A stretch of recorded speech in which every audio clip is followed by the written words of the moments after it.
In this presentation, we are going to look at plane shapes. The prior knowledge required for this topic are lines and angles.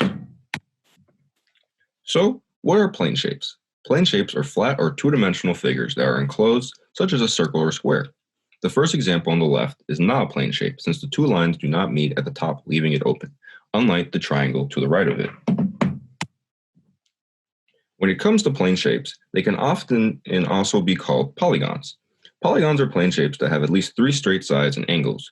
So a circle, which is a plane shape, can never be called a polygon since it has no straight lines or angles. On the other hand, shapes like squares and pentagons, as seen on the right side of the slide, would be called polygons. Also remember, a square always has four equal sides and four angles, while the shape below, a pentagon, has five straight sides and five angles. Just to review, it's important to remember all polygons will be made up of these three components: straight lines, angles, and vertices, and they must have a minimum of three each to be considered a polygon. There are also specific names for polygons depending on the number of sides it has. You can refer to the table to see which prefix relates to how many sides the shape has. For example, to name a polygon with 7 sides, you would use the prefix hepta and use it with the suffix gon to create the name heptagon. The exceptions to this rule are triangles and quadrilaterals. A triangle has 3 sides and angles, and a quadrilateral has 4 sides and 4 angles. Squares, rectangles, and rhombuses are all examples of quadrilaterals because they have 4 sides. Essentially, they are all specific names for different types of quadrilaterals. Okay, so here's an example problem.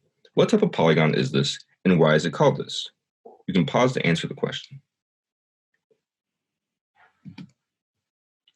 Okay, by counting the sides, we found out there's a total of 10 sides. If we refer back to the earlier slide, we would see that we have to use the prefix deca, which gets combined with the suffix gon, giving us decagon. And now for this next problem, you must fill in the chart using your knowledge of polygons and plane shapes. I'll pause again to answer the question.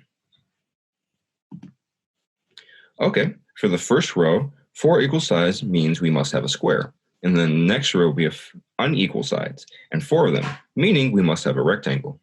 A triangle always has 3 sides, hence tri, which means 3. And lastly, the prefix for 6 is hex, so we have a hexagon to fill in the last row. Thanks for watching, and I hope you learned something new.